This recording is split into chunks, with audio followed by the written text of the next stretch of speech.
Je suis avec Émilie Dussault. Bonjour, Émilie. Bonjour. On est ici à la bibliothèque René Richard pour une exposition que tu fais. Toi, tu n'es pas de la région. Non, je suis native et résidente de la région de Québec. OK. Et qu'est-ce qui fait qu'on expose ici à Baie-Saint-Paul? C'est d'une certaine manière le fruit du hasard. Au début, quand j'ai envoyé mon dossier, j'ai été refusée, mais il y a eu une annulation, puis c'est moi qu'on a rappelé. Tu connaissais déjà la bibliothèque, tu connaissais Oui. déjà Baie-Saint-Paul. Oui, Tu es venu souvent, j'imagine. oui, surtout dans l'enfance, il y a un camping pas loin qu'on allait OK. souvent. OK. Et parle-moi un peu de ton travail. Donc, moi, je fais principalement, en fait, seulement de l'art abstrait. Je travaille beaucoup avec les éclaboussures. J'aime lancer ma peinture. Je suis quelqu'un qui a beaucoup d'énergie, donc m'asseoir puis faire des petits détails, c'est pas possible pour OK. moi. Ouais, c'est ça. Qu'est-ce qui t'inspire? Où tu prends où ton inspiration pour faire tes tableaux? Je vous dirais que depuis 2024, je m'inspire particulièrement de la nature. C'est les premières fois que... En 2024, c'est la première fois que j'ai fait ce qu'on appelle une collection. Donc, j'ai commencé par le feu. Mes cheveux en sont pour un peu dans mon processus, mais j'ai appelé ça enflammé, donc le mélange entre enflammé et flambé. Sur le thème de la flamme, je faisais des grands mouvements pour illustrer mes flammes.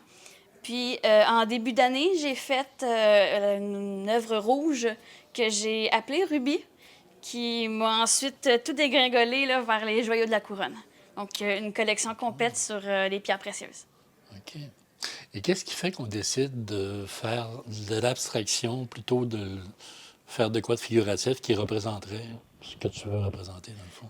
Là, je vais parler de la Émilie à 13 ans, qui a, malgré tous ses efforts pour essayer de faire des visages, des animaux, une nature morte, jamais été passionnée par m'asseoir puis aller tranquillement faire mes petits détails, suivre vraiment un patron. J'ai jamais été passionnée par ça. Je suis quelqu'un qui est très énergique. Donc, c'est ça, puis je préférais aller dans mes coups de pinceau, puis tranquillement, ça se construit, mélanger des couleurs. C'est quelque chose que je préférais vraiment faire. On pourrait dire que tu travailles de la manière un peu des automatistes. Un peu, oui, je travaille. Telle couleur à telle place. Ah oui, hop là, OK, une autre couleur à telle place. Ah oui, ça va être beau. Puis je commence. C'est rare que je fais des croquis. Souvent, j'ai une idée des couleurs puis de la forme, mais je commence, puis à un moment donné, je finis. Tu vas par instinct, Ouais. autrement dit. Et tu fais tes tableaux à l'acrylique? Oui. C'est un choix personnel ou... Ça a donné que mon premier kit d'artisanat était à l'acrylique. OK. Puis, de manière générale, c'est un médium qui est plus facile à manœuvrer, à utiliser qu'un autre. Ça donne comme ça. Tu as fait l'expérience avec d'autres médiums ou c'est tout Oui, simplement j'ai l'acrylique? fait, il y a de ça longtemps, là, à l'huile un peu. Puis, c'est pas quelque chose que j'ai aimé. C'est long à sécher, c'est difficile à appliquer. Donc, je me suis virée vers C'est l'acrylique. l'acrylique là, Ouais. qui t'a inspiré. Mhm. Est-ce que tu as suivi des cours? Est-ce que tu as suivi des formations? Pas de formation collégiale ou professionnelle. J'ai été en option art plastique au secondaire. Puis un petit peu avant ça, j'ai pris un cours à la boutique Pinceau à Québec. C'était pas nécessairement comment développer mon art, mais mettons, j'apportais un tableau, je faisais ce que je voulais faire, puis si j'avais besoin d'aide, il y avait un professeur pour m'aider. OK. Il te guidait à ce moment-là Ouais. sur ce que tu avais fait par rapport à... Oui, c'est là que j'ai appris à faire un dégradé, à bien tenir mon pinceau, à mélanger l'acrylique avec de l'eau. J'ai appris plein de petites techniques comme ça. Et de faire de l'abstraction, qu'est-ce que ça t'apporte à toi? Ça m'apporte beaucoup de liberté. Je reviens à lancer ma peinture. C'est des gestes très libérateurs qui me permettent d'exprimer tout ce que j'ai en dedans. Puis je trouve ça intéressant de voir... Moi, dans mon art, je vais voir quelque chose. L'autre personne à côté de moi va voir autre chose. Puis c'est ouvrir la discussion. Tu sais, c'est pas, mettons, une œuvre juste avec un chien ou avec un chat. C'est mon univers, puis quelqu'un d'autre va voir autre chose dans cet univers-là. Quand tu choisis tes couleurs, c'est quoi? Si tu choisis de façon instinctive aussi ou... J'ai une grande préférence pour le bleu. C'est une de mes couleurs préférées. Donc, c'est sûr que dans ma collection actuelle, je vais être portée à aller voir plus des pierres bleues. Mais le choix des couleurs est, en ce moment, c'est sûr, c'est ça, les pierres précieuses, mais au travers des recherches, puis là, il y a une pierre qui va m'attirer plus qu'une autre, puis je vais choisir les couleurs en conséquence. Est-ce que tu as plusieurs expositions déjà de fait ou c'est ta première? Non, c'est pas ma première exposition. J'ai commencé à 17 ans en 2019. OK. C'était dans le cadre d'un cours au secondaire qui s'appelle Projet personnel. Donc, j'ai commencé à faire des expositions. En fait, j'ai lancé mon dossier. Mon projet, c'était d'exposer. Puis ça a donné que j'ai été acceptée au Festival Découvreur de Cap-Rouge. Puis depuis, je le refais à chaque année. OK. Ça fait environ 2 ans que je m'y prends plus sérieusement, donc en 2024, début 2024. J'ai été dans plusieurs symposiums, j'ai été 2 mois en galerie à Montréal, j'ai fait une exposition caritative à l'Alzheimer il y a quelques temps. J'aime exposer, puis j'ai pas l'intention de lâcher. Puis quand tu fais des symposiums, tu as, j'imagine, des partages avec d'autres artistes. Oui, j'ai fait plusieurs connaissances au travers des années. C'est sûr que d'une certaine manière, je suis la plus jeune, mais c'est intéressant d'échanger puis voir le parcours des autres en même temps.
C'est quoi le retour que tu as des autres personnes qui voient tes tableaux? Souvent, ils me félicitent de faire ça à un jeune âge. Les gens trouvent que c'est très coloré, très animé. C'est pas quelque chose qu'on voit beaucoup, quelque chose d'aussi coloré. Parce qu'on sent dans ton tableau que la gestuelle est très importante, qu'il y a une place très importante par rapport à ça. Oui, chaque tableau, en fait, ma marque de commerce, c'est les éclaboussures et les tracés à la bouteille à aiguille. Donc, je me suis munie de... Ça, je ne connais pas cette technique-là. Ça ressemble à quoi? En fait, c'est des bouteilles dont le bout est fin comme une aiguille, qui me OK. permet de faire des longs tracés tout uniformes sur ma toile. Puis c'est un outil que j'aime beaucoup travailler dans différentes couleurs, etc. C'est un peu ça qui construit mon art. Ça fait juste un trait de couleur, dans le fond, puis c'est toi avec la bouteille que tu diriges Oui. où tu t'en vas sur ton tableau. Oui. OK. Et là, ici, on a l'exposition qui est à partir d'aujourd'hui, le 28, Oui, qui est jusqu'à quelle date? jusqu'au 18 janvier 2026. OK. Et est-ce que tu as d'autres expositions après ça qui s'en viennent? J'ai déjà une réponse positive venant du Festival Découvreur de Cap-Rouge, parce que quand on expose une fois, si on se réinscrit, on est accepté. OK. Après ça, je ziote tranquillement les réseaux sociaux pour trouver des nouvelles expositions. Et comment on pourrait dire que ton travail évolue Est-ce que tu as le sentiment d'avoir une évolution dans la façon de travailler? Oui, absolument. Ben, on va passer juste de me déplacer. Je suis passée, en un an environ, je suis passée à avoir un Hyundai Accent dans mon véhicule, un tout petit char. Puis j'ai évolué. Maintenant, en fait, maintenant, je me suis procuré un VUS. Donc, je peux me déplacer n'importe où, quand que je veux. Aussi, je vais beaucoup plus loin aussi. L'année passée, en 2024, j'ai fait 3 expositions à environ une demi-heure de Québec. Maintenant, je vais à 1 heure et demie de Québec. Je me déplace beaucoup. Okay. Je faisais avant aussi beaucoup d'expositions seulement avec un chapiteau. Pardon, pas de chapiteau. Puis maintenant, j'ai mon propre auvent à moi, j'ai mes propres supports, j'ai mes propres produits dérivés aussi. Okay. Fait que oui, tranquillement, j'élargis mon point de vue. Mais à partir de ton travail physique, là, de ton tableau, est-ce que tu as l'impression qu'il y a une évolution dans ce que tu fais par rapport à ce que tu faisais au début et aujourd'hui? Oui, j'ai beaucoup... je regarde plusieurs techniques. Oui, puis aussi un travail de recherche. Okay. En 2024, ma collection en flambée, j'ai fait c'est beaucoup un travail de recherche, pas juste appeler mon œuvre feu ou flamme, c'était beaucoup... j'ai fait une œuvre verte avec des flammes vertes, et en fait, que j'ai appelé barium. Donc, le barium, c'est un élément que lorsqu'on mélange avec le feu, la flamme devient verte. Ouais. Fait que c'est un peu ce travail de recherche-là. Quand on regarde tes tableaux, souvent, c'est une couleur. Un tableau, une couleur. Est-ce que c'est un choix personnel? Parce que dans un tableau, on pourrait trouver plusieurs couleurs, mais je regarde les tableaux, ce que tu fais, ton travail, ça ressemble beaucoup à ça? Oui, en ce moment, c'est la collection Les Joyaux de la Couronne, donc sur les pierres précieuses. De manière générale, une pierre a une couleur. C'est sûr qu'après ça, je vais varier avec un peu des tons de blanc, de noir, un peu différents, dépendant des fois comment la pierre est taillée. Encore une fois, c'est un travail de recherche. J'ai la tourmaline melon d'eau qui a 2 couleurs, dépendant de sa lumière. Donc, mais oui, généralement, en ce moment, c'est des toiles uniques, à une couleur. Monochrome. Oui. Et quand tu parles d'un lien par rapport à les pierres précieuses, c'est par rapport à la couleur? C'est par rapport à quoi? Oui, la couleur est... Que tu vas chercher la référence à une pierre précieuse? La couleur est... en fait, des fois, la grosseur... C'est pas applicable à toutes les pierres, mais la grosseur du tableau. Le diamant, c'est un des tableaux des plus gros de la collection parce que le diamant, c'est la pierre la plus précieuse. Mm-hmm. Je reviens à la tourmaline melon d'eau qui est faite sur le long parce que c'est une pierre qui est généralement longue. Okay. Après ça, j'ai été dans des plus petits tableaux que justement, parce que la pierre est plus petite. Mais souvent, c'est dépendant de l'inspiration. J'ai envie de faire un gros tableau, je fais mes recherches, puis c'est comme ça. Parce qu'en travaillant de façon instinctive, on pourrait avoir l'impression que tu n'as pas vraiment de référence à ton inspiration. C'est que tu y vas selon ton état du moment. Mais est-ce que c'est la pierre que tu dis, ce tableau-là, ça va être, mettons, le rubis, un exemple, ou l'émeraude? Est-ce que tu fonctionnes comme ça? Ou...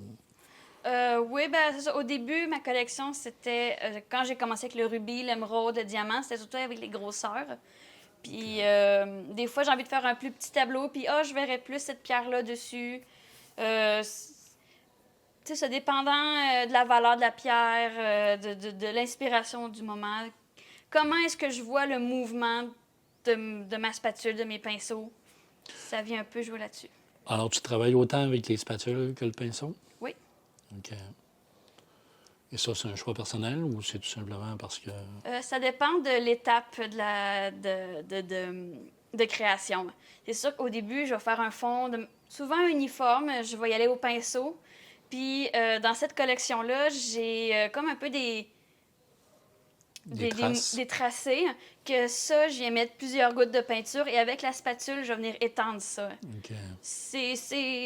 J'avais commencé ça avec Ruby, ma première œuvre de la collection. Mm-hmm. Puis c'est un pattern que j'ai continué pour le reste. Émilie, merci. Merci à vous. On invite la population à venir voir tes tableaux. Oui.